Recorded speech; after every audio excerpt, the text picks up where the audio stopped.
Yo, what's going on, guys? And today we're talking about a report coming from Stefan Bondy saying that the Knicks are trying to move Jericho Sims, which is something that, if you've been watching Knicks basketball, is pretty evident. So go check out his report right there. He's saying that who was removed from the lineup and is currently inactive due to back spasms is being shopped ahead of the deadline. He is an expiring contract. So Jericho Sims has officially entered the trade block for the Knicks. And as reported by Stefan Bondy, they're going to be shopping him as over the seasons under Tom Thibodeau, his role has diminished.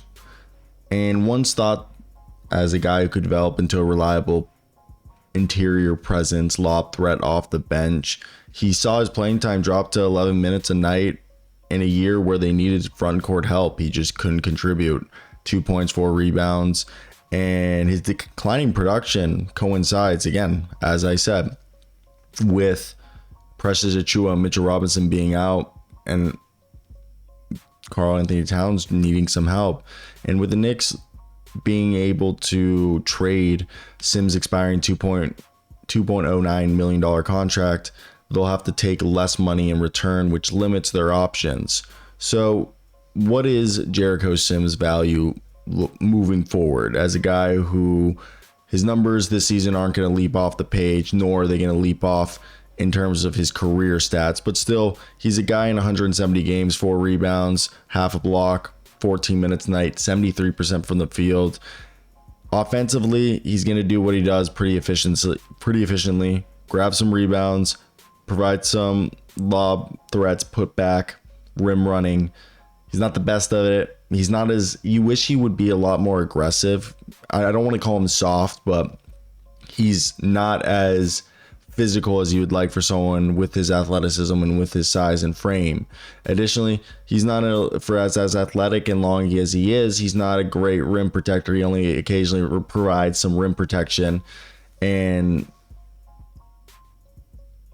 I wish his motor or hustle was a lot more willing to play physical defense, as he's a guy who could be a switchable big. And at 26-14, the Knicks are positioned to be title contenders. They're ranked third in the Eastern Conference. They're one of 2 teams, the Cleveland Cavaliers, to hopefully knock off the defending champions Boston Celtics. And to maintain that competitive edge, they're going to need to build up the depth that they gave up to get Mikal Bridges, OG Anunoby, Karl-Anthony Towns, etc., etc.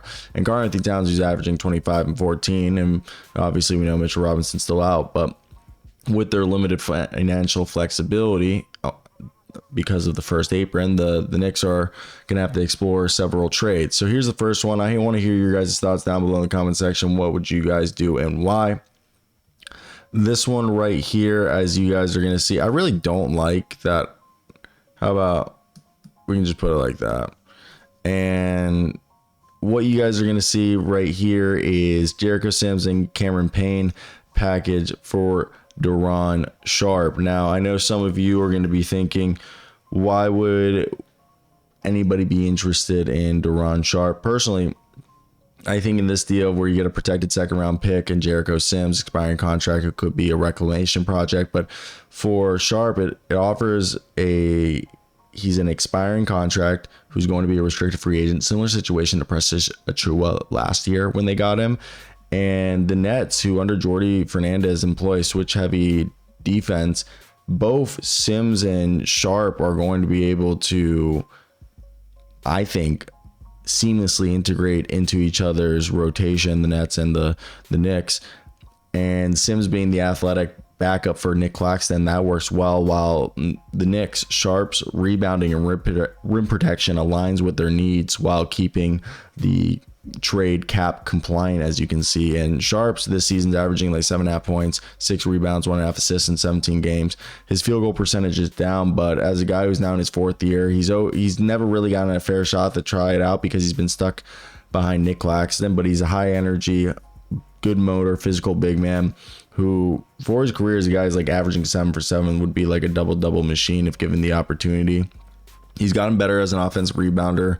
He's actually dishing the ball a bit more, and he's a really nimble guy for how big he is. And at 23, I think he's someone who really does have some potential and could be a really good cheap backup for the Knicks. So I feel like this is a somewhat realistic deal that they could go after, as this Knicks squad is the 7th best team in terms of scoring points per game, 117, and they're 11th in rebounding. Their 3-point percentage is 15th, but what they need to do is defensively and get some bench depth that can help them out, because obviously they're Jalen Brunson being that 25 and 7 guy, OG dropping 16 a night, 17 from Mikal Bridges, and then you have 14 from Josh Hart and 9 rebounds from him. So you need some help, because Deuce McBride, and Precious Achiuwa and Campaign and Ariel Huckporty, who I love Ariel, but if you can turn Campaign and Jericho Sims into something to help that defensive improvement, build up the bench, to find some cost-effective players to maintain competitiveness and be able to use some cap flexibility, I think that would be the biggest thing that they could do. And I think getting a deal like this with Day'Ron Sharpe would allow you to also, if it works out, you can re-sign him to a cheap deal next year. Now, if you don't like this and you want somebody who's already in a long-term deal, my next one is Duop Reath, and I actually like this one personally. I think this one's actually a lot more realistic than people would think, as he's a guy he's making actually like I think $50,000 less than Jericho Sims, so it actually works. And the other thing is that he has another year on his deal. And Reath's a high motor big who's still young in terms of like 28 years old. It's not like he has untapped potential, but like he's still young. He's not over 30. And the Knicks would gain some depth in the paint behind Precious Achiuwa. And the thing is Reath shoots threes. So yeah, if you look at Reath's stats, he's averaging like 2.6 points, 1.1 rebounds. But between 2018 to 2023, he played for the Illawarra Hawks. He played for the Quindo Eagles in China. He played for Red Star in Serbia and FMP Soccer Bet as well in Serbia, averaging 12 points per game, 5.5 rebounds, about an assist a game, 1.3 blocks, and just under a steal, while shooting 37% from 3 and almost 50% from the field. 6'11". He's actually really agile. He's got a nice touch, and he was a guy who during the World Cup, he actually averaged 8.6 points on 81% from the field. So I think his size, rim protection ability, and outside shooting could really complement the Knicks rotation. And for Portland, they get, again, Jericho Sims, who can be a reclamation project if it works out. So, or just someone they move on from. Next up, this is the one that I think could be a dark horse, and the Pelicans aren't playing him even though they suck. So Karlo Matković for Jericho Sims in that protected second-round pick. Matković is on a low-cost deal through 2027, and he actually provides developmental upside. He's a guy who has a 40-inch vertical at 6'11" or 6'10". He fits what the Knicks need, and he could be a guy who could develop and will allow them to move off of Precious Achiuwa, while Sims, is just an expiring contract or a reclamation project and is an energy player for Willie Green. So I think Karlo Matković, who's from Bosnia Herzegovina, is a versatile, I think he's 24 now or 23, who really athletic. Again, 40-inch vertical. He could be a rim runner, lob threat. 10 rebounds per game right now in the G League, and 62% from the field. He's really efficient around the basket. He's a good pick and roll rim running screen setter who can, again, be a lob threat. He's also a good weak side rim protector. He can play be a switch big. So yes, he has limited NBA experience, but again, you're trying to make lemonade out of lemons. So I think this is one that for the Knicks, this could be something that works out, and they also save a bunch of money because he's on like an incredibly cheap deal. Now, if you just want an expiring contract on a veteran, Alex Len technically, I guess, makes $5,000 less, and you're able to do this deal and be a cap difference of $4,000, and 4,825. Yes, it says that you'll be second apron hard cap. What they would do is they probably would just attach campaign or somebody else in this deal and then convert one of their two ways that they have along the lines of either, as we said, if they felt comfortable that it was time, they would convert a Kevin McCullough. I know they also have, I think, Matt Ryan, who's on a two-way currently. So for them, they can easily just, Matt Ryan and Jacob Toppin. So let's say if they did trade Cameron Payne, they would just convert Matt Ryan. Tyler Kolek would get some playing time and maybe sign another two-way. But right here with this Alex Lynn one, they just get a veteran in Lynn. He kind of fits Tom Thibodeau style.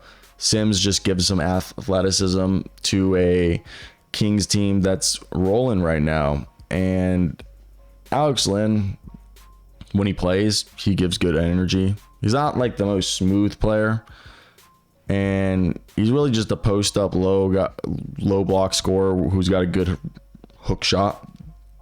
And he can, I guess, spot up from the corner sometimes. He has done that in the past. Average rebounder and, an okay defender. Really good backup big. So if you're into that, that's why kind of the order of the trades was the order of best trades. This is the worst trade I had. And yeah, I think Jericho Sims is going to thrive in a system that prioritizes athleticism, transition, offense and defense, energy. And for that, obviously, I think Brooklyn would be able to use him at multiple positions. Same thing with New Orleans, as they both kind of have like perimeter-focused defense and play more of an up-tempo style and like players who can get up and down the court fit quickly. That's something that Jordy Fernandez and Willie Green both like for the Nets and Pelicans, that they would maximize Sims' strengths in my opinion. But for the Knicks, I think out of everybody here, again, if you're wanting to just see what their roster would look like, it's the current situation is more so the fact that their team, as I'll shine the depth right here, and I didn't know this was a 12-minute video at this point, but you're welcome for the content. But you have a depth chart that looks like this. So wings, front court. I mean, I think Deuce is a good backup point guard. Landry Shamet and Matt Ryan are solid, but like a wing or Jericho Sims, you're not going to get much with him. I've already looked. There isn't really a contract you could trade for him that's less than him that's worth it. Really, the only one is as we've shown here. So take it for what it is. That's it. Goodbye.